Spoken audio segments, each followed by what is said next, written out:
it's going to advance. I hope we can see it move. But I wanted to emphasize, and especially here in Baltimore, but particularly in almost all the urban centers now that have been kind of taken over by our 1%, so to speak. The thing that slowed this down is that the 1% is smart enough to have professionalized nonprofits and community associations.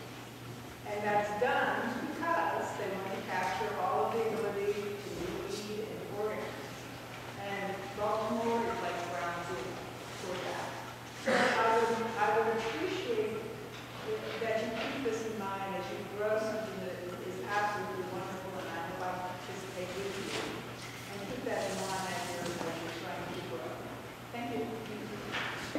Well, thank you for that. I totally agree. I think one of the things that Ian and I have done is we've become a member of Fusion Partnerships. I don't know if you're familiar with Fusion. So we're not our own 501c3, and I agree that there are many, many problems with the system, the nonprofit system, as we set it up now. So we're trying to maintain our status as volunteers and not an official organization. Thank you.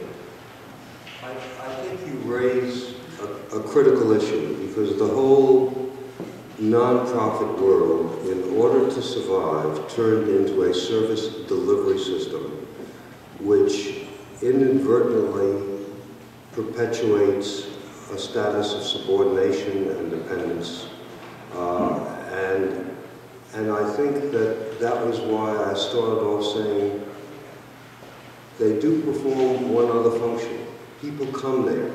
If you've got a stream of people, you don't have to find them. The question is whether you organize them. And whether you organize them saying, why don't you join the TimeBank, and why don't we become a force for change? Because that would change the role of the professional from a service delivery, frankly, checking off boxes and filling out forms, to a catalyst who says, discovers and unleashes the capacity of the person whom they're helping. And that's not to denigrate either their expertise or their commitment, but it does say a transaction can either be one that creates dependency or one that emancipates and unleashes that energy. And I think we need to think about how we do that and how we change that.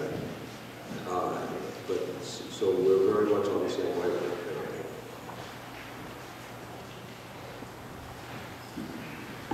Any other questions or comments? Yeah. Yeah. Okay. Hi everyone, I'm Shane. I'm an activist from down around DC and also with the Zeitgeist Maryland chapter. Been reviewing? Okay, cool. So I had a comment and a question. My comment relates to kind of like a limitation, but also the potential I think I see in time thinking and the concept underlying it, which is the idea that each other's time and energy mutually coming together to help each other out is something that really can bring community together. And that also helps us with our own lives, like, because so many of us are alienated in our daily lives and find it so hard to get everything done. Having a community there to help you is a great thing.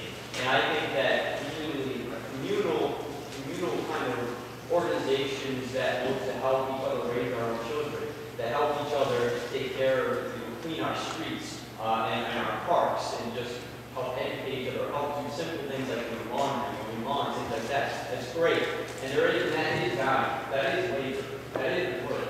And that deserves respect, and it also deserves consideration when we talk about how do we bring our communities together to create social change. We have to come together to socially organize around these things, not independently and feel pressure like, oh my God, I gotta do all this for my kids, and I gotta do all this work for you. And I think that, some of the limitations of that, however, is that only talking about that 40% of labor value that's produced that isn't a part of the mainstream economy. It really only addresses that unpaid labor that isn't something that, raising your kids isn't something you get paid to do, but it's something you have to compete with. And it's really hard, especially for women. And it's important for women's liberation to have, more men participation in raising children and have more greater community participation in raising children. Otherwise, the burden lies on women only. And so to liberate women is important, but also just to get beyond the atomic family, where it's like 4 people in a understand that we are a kind of community. We can be a broader extended family. This actually helps us fight back against the broader system that other cities which we're organized as little automatons on a factory line or in school where we're constantly pressured by bosses and so on and we feel alienated from one another. By organizing our communities, we can kind of learn to fight back in those instances as well. So that's part of the potential I see from TimeBank, and I think it could and should go beyond just can we help each other's loans. However, one of the weaknesses is, well, where do those loans come from? What if we want to do this laundry? Well, that costs money, and there's laundromats, things like that. Well, how do we address those external capitalist forms of organization and take our TimeBank concept and try to apply to that as well? So my question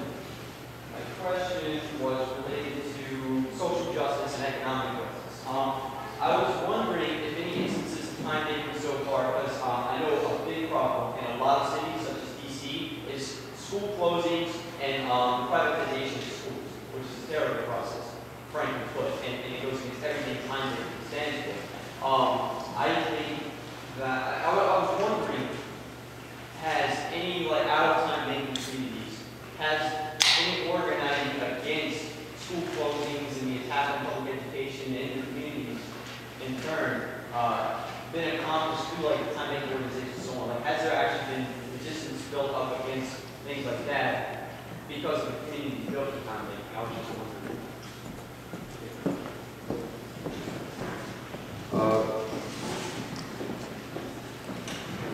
The answer is that the young people organized and forced the mayor to put $2 million into programs for young people to deal with drugs.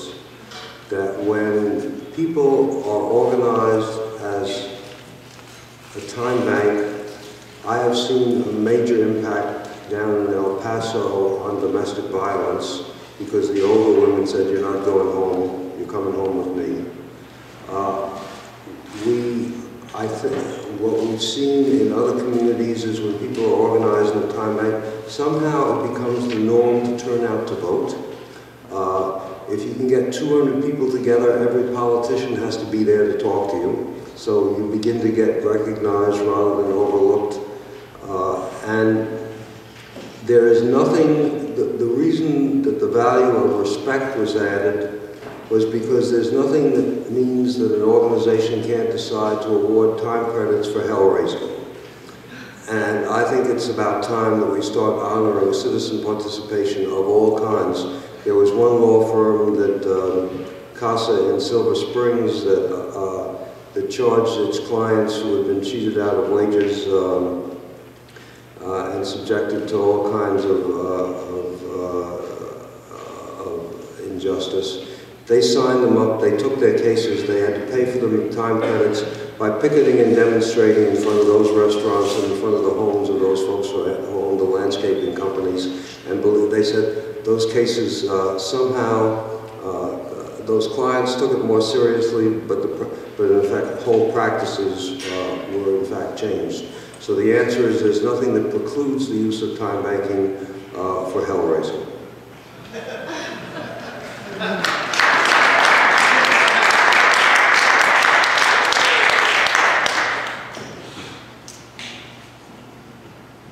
Any other questions? We'll take one more. We have time for one more. So, sir. Hi, I'm Dan. A quick comment and then a question.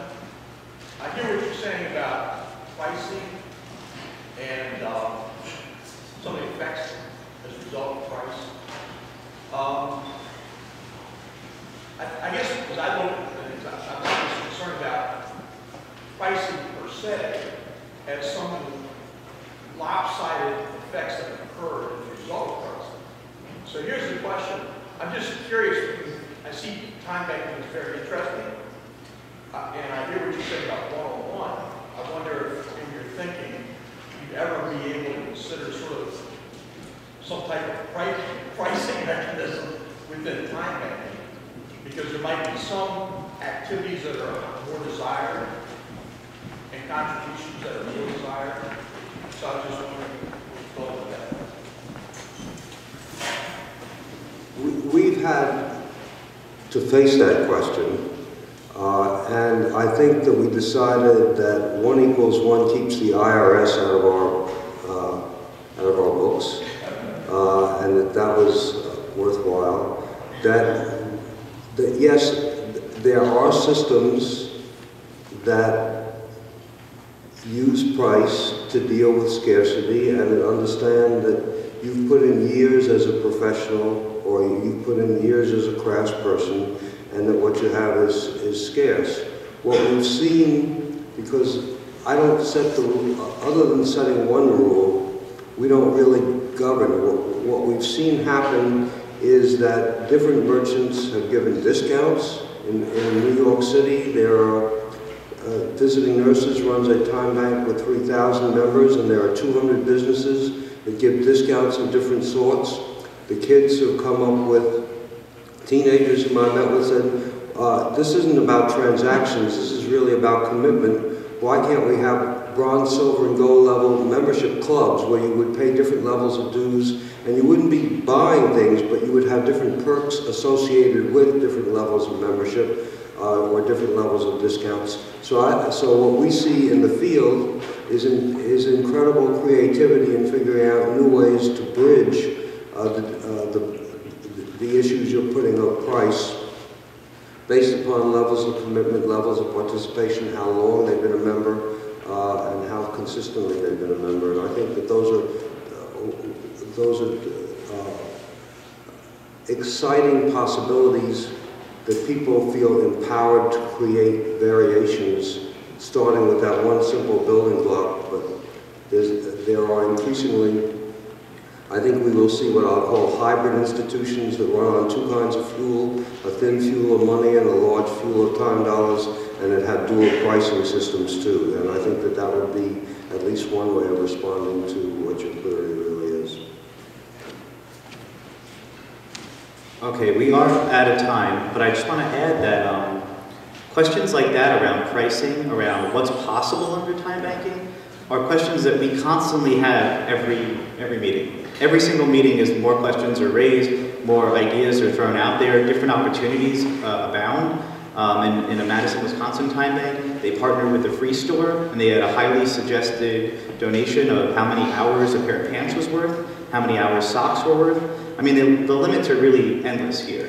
And it's very different than $1 because I can't go to the local Federal Reserve and argue for why my dollar should be worth more or less. This is a totally different kind of institution. It's very, very local, and it actually requires participation. So I just want to throw that small play out there. Thank you so much, Edgar.